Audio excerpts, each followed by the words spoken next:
வணக்கம். செய்திகள் வாசிப்பது நித்யா. கார் விபத்தில் உயிர் தப்பினார் நடிகர் அஜித் குமார். துபாயில் கார் ரேஸ் பயிற்சியின் போது நடிகர் அஜித் குமார் சென்ற கார் விபத்துக்குள்ளானதால் பரபரப்பு ஏற்பட்டது.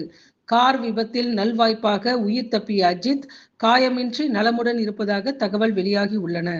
ஈரோடு இடைத்தேர்தல்களில் காங்கிரஸ் போட்டி. ஈரோடு கிழக்கு சட்டமன்ற இடைத்தேர்தலில் INDA கூட்டணி சார்பில் காங்கிரஸ் கட்சி வேட்பாளர் போட்டியிடுவார். வேட்பாளர் யார் என்பதை காங்கிரஸ் தலைமையுடன் ஆலோசனை செய்து விரைவில் அறிவிக்கப்படும் என்று தமிழ்நாடு காங்கிரஸ் கமிட்டி தலைவர் செல்வ பெருந்தகை தெரிவித்துள்ளார்.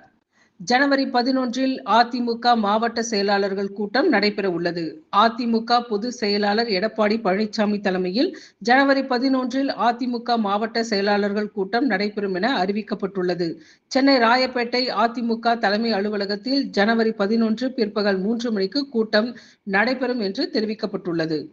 பல்கலைக்கழக துணை வேந்தர்களை நியமிப்பதில் ஆளுநருக்கு அதிக அதிகாரம் வழங்கும் UGCயின் புதிய வரைவு விதிக்கு முதலமைச்சர் மு.க.ஸ்டாலின் கண்டனம் தெரிவித்துள்ளார்.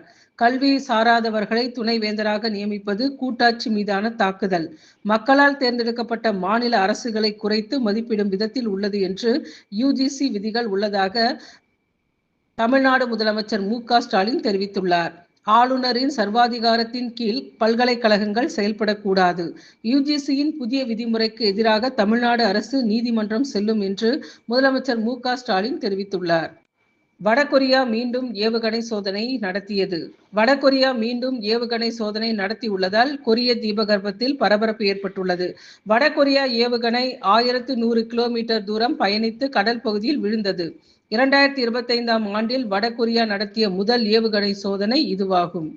கோயில் நிலத்தில் வீடு கட்டிய ஞானசேகரன். அண்ணா பல்கலைக்கழக மாணவி பாலியல் வழக்கில் கைதான ஞானசேகரன் கோயில் நிலத்தில் வீடு கட்டியுள்ளதாக தகவல் வெளியாகி உள்ளன. கோட்டூர் ஏரிக்கரை தெருவில் கோயில் நிலத்தில் 2 மாடி வீடு கட்டியிருப்பதாக வருவாய்த்துறையினர் ஆய்வில் புதிய தகவல் வெளியாகி உள்ளன.